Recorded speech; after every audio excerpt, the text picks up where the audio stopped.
They've got that little stock app. I added Tesla to it to give me a little boost during the day. 225 and dropping. So if you own one, we're not blaming you. You can take dental floss and pull the Tesla thing off. Well, first let me say, until yesterday, I think I was one of the only Democratic elected officials to unambiguously condemn the violence and destruction against Tesla. The second point is, I'm not going to root against Tesla. There are 20,000 people who work in my district who make a living off this. They're building electric vehicles that ultimately are good for the climate. Okay, that's Democrat Ro Khanna saying he's the only Democrat to condemn violence against Tesla. But then you heard Tim Walz's new knucklehead moment talking about how he gets a boost out of Tesla stock going down. Tim Walz touted Tesla as governor of Minnesota. He signed off on nearly $70 million in new state spending on EVs and charging stations for Tesla. Minnesota's state pension owns more than 1.6 million shares in Tesla. Joining us now, former presidential candidate and the founder of the PAC Elder for America, Larry Elder. Larry, it's great to see you. What's with Tim Walz? I mean, does he really want to hurt the pensions for about 180,000 Minnesota state workers and hurt thousands of jobs in Minnesota? I mean, how does this guy get elected? Well, he didn't get elected, fortunately for us. We dodged a bullet because Kamala Harris and Tim Walz did not get elected.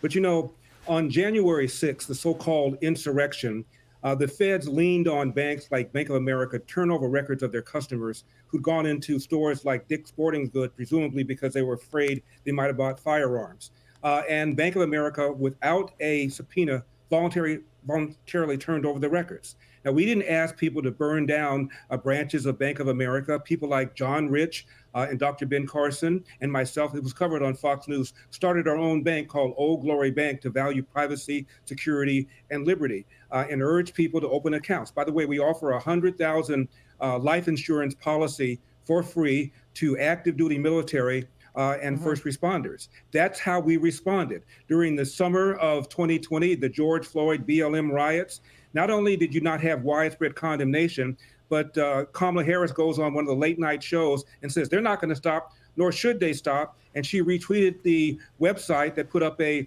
bail fund for these rioters. There were 25 people killed, 2,000 police officers injured, $2 billion in damage, no widespread condemnation by the Democrats. And then, of course, you have the death of Laken Riley.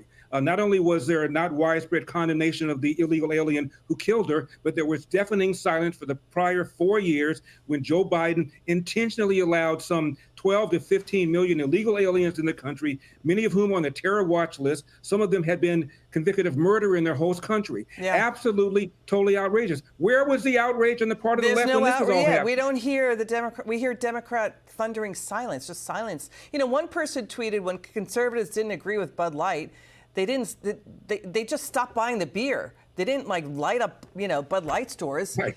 They turn it to terrorists like ISIS when they disagree with Elon Musk. But watch this Democrat, another Democrat seeming to downplay the violence. And then you can hear from GOP Congressman Wes Hunt pointing out the Democrat hypocrisy. Listen.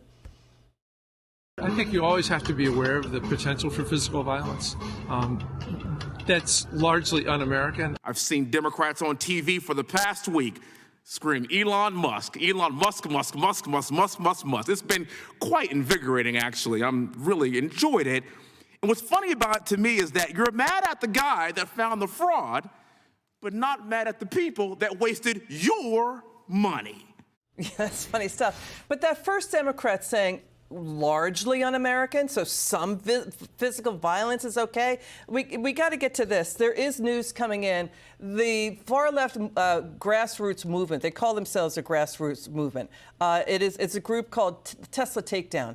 They're reportedly scheduled to hold their biggest day of economic sabotage a week from this Saturday. They're going to do it on March 29th against 277 Tesla locations nationwide and more than 500 overseas. Should Democrats finally step up and say, no, stop this, or at least condemn destructive protests? What do you think, Larry?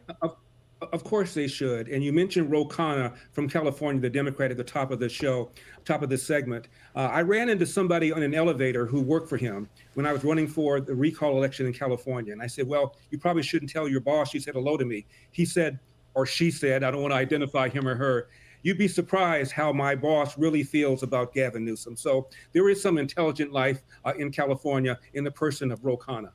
All right, Larry Elder, it's great to have you on again. It's good to see you. Thanks for joining us.